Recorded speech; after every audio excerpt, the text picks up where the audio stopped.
when we get to politics is dividing ourselves. So this is not political in any way, but it should be a uniting stone, but also to reassert our common identity as Luo. What is that identity? What is unique about us, and how can we harness that opportunity? But also it's important that we own up our duties and responsibilities of being Luo. Take it home that we are just beginning the foundation. We are laying the bricks that should be firm to take us for generations to come. So you will allow me with great honor invite Ambassador Dr. Olara Otunu to come and give us the keynote address. Ladit, you're most welcome. Let's give a better clap. Ladit wrote Lawirwadi, all the prime ministers who are gathered here from the different Luo communities, our religious and spiritual leaders, Bishop Acholi, Bishop Godfrey Loam, Sheikh Khalil, and Father David Opiru, and others who I may not have seen, and the organizers, all protocol observed. I am not going to be giving you a keynote address, in part because the entire concept, the initiative, is very, very new to me. It's a couple of days old. So one cannot give a keynote address based on knowledge of a couple of days. I myself am eager to hear more about the thinking behind this initiative, what kind of organization, what kind of purposes, and so on. So what I thought I would do instead is simply share with you briefly some very schematic remarks about the Luo communities. First, I say Luo communities, not Luo community, because there are several communities across Africa. And what binds the Luo communities?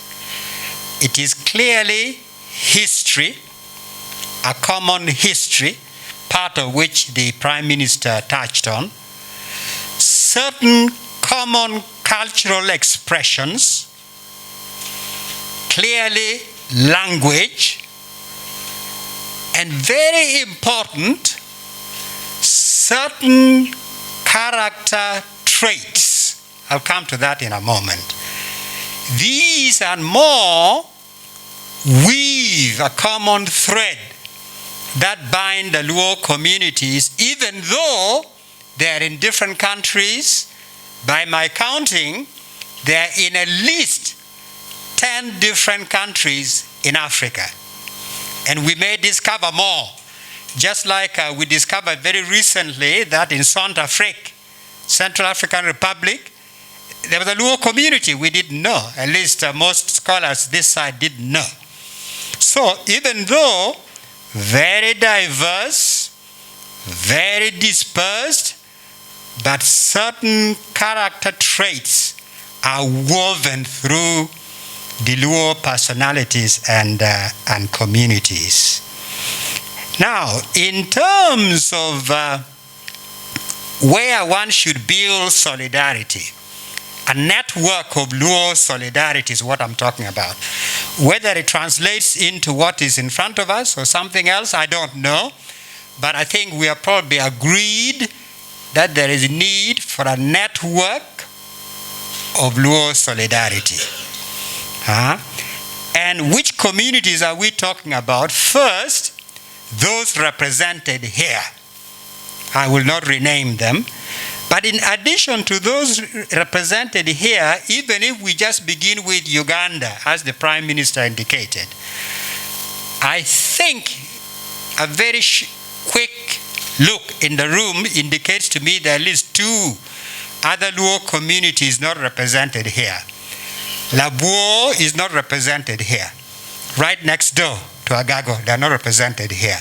Kumam in Teso, not represented here. There may be others that I have not noticed immediately. So we begin with a comprehensive listing of all the Luo communities in Uganda. Then from Uganda, we go to Eastern Africa, or even better still, the Great Lakes region of Africa, which is bigger than Eastern Africa.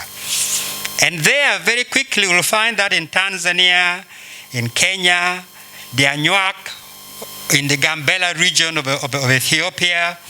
In South Sudan, there are at least 3 zones of Luo communities. The area right adjacent to Ethiopia, part of it, extension of Gambela, you've got Luo communities there.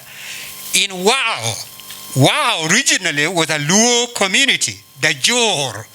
The Jor is what they now call the Luo people in the Wow area.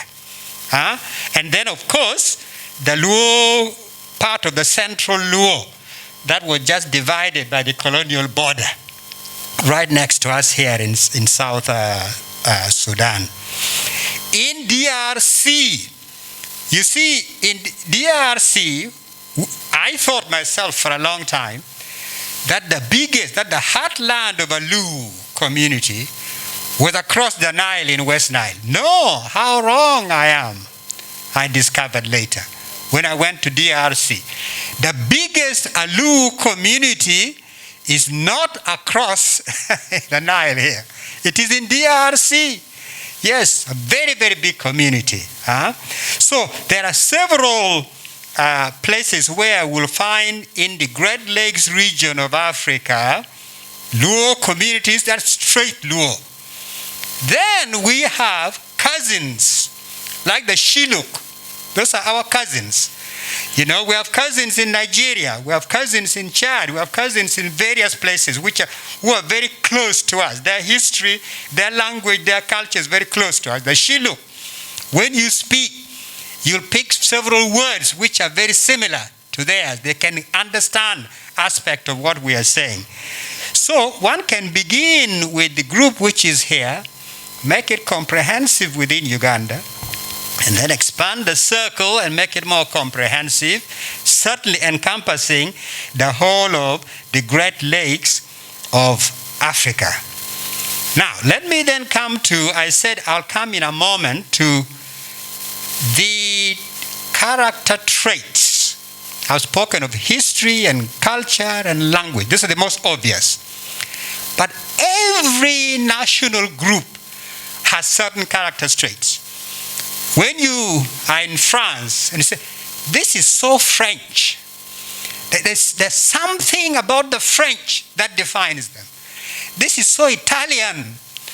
This is so much like the German thinking. Every national group have certain things that make them stand out.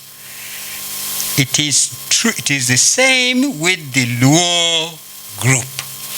Among the things that make the Luo stand out, internally, even before we begin to see what external observers observe, like Sir Samuel Baker, is clearly that the Luo people originally were very honest people.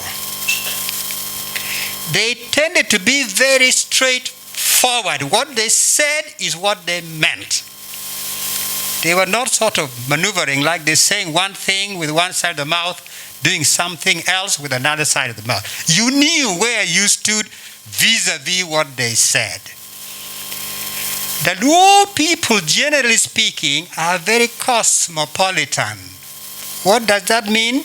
It means they are easy with those who are outside their community. They are relaxed. They are confident. They are welcoming of those who are not of their own blood. And if you see in Acholi alone, there are a lot of people who have now become culturally Acholi. But if you pierce their skin and the blood comes out, their blood is not necessarily Luo, not necessarily Acholi, but they are now Acholi. They are part of this community. This is true when you go to the Luos of Kenya, of Tanzania, in the Tororo area, across the Nile here, that they are generally very welcoming of others. Others can integrate within their midst easily, and a lot of people have integrated in their midst. And similarly, they are at ease when they go outside their community. How else do you explain that John Okello, one of you, leads a revolution in Zanzibar? How do you explain that? Because when he went and settled in Zanzibar, he was at home. He became a Zanzibari. He had no complex and could lead a whole revolution in Zanzibar. You see this whether you go to Jinja, you go to Kampala, you go to Nairobi, various places where Luo communities are. They're very cosmopolitan. They integrate, they mix, they become part of the landscape. They are not complex and feel this is us. There are some communities which feel, no, we can't. We are just by ourselves. That is not a Luo trait. So I could go on, but these traits, these character traits, are very important. Are you trustworthy? Are you honest? Can you be relied upon? You know, in the palace of the Kabaka, until 1966, I think the largest non-Ganda community in the palace of the Kabaka were from the Luo community, performing various services and loyal to the teeth. The Kabaka could trust them to the end. So this is part of the Luo trait. And we need to come back to that just in a moment. Now let me say one thing about that. So on the one side, you've got these traits which are very remarkable. But on the other hand, as the Prime Minister said, we are now in a situation where a lot of these traits are disappearing. Where you are sitting in Gulu, most of what I said now is nonsensical. It is nonsensical because the character of the people around no longer reflects this. This now sounds foreign to them. They have become big liars, become big thieves, no longer honest. They will steal you at the drop of a hat, they will steal something from you. You cannot rely on them anymore. So this is a big stake, a very big stake. The Luo cannot be Luo if they lose these traits. What makes them stand apart will have disappeared. Very big issue. Then I want to say one thing about the issue of leadership. The Luo communities, wherever they are, in whichever country they happen to be located in the colonial partition, they have disproportionately been gifted with the gift of leadership. Disproportionately. If you take Makerere University alone, Makerere University was a university for Eastern and Southern Africa.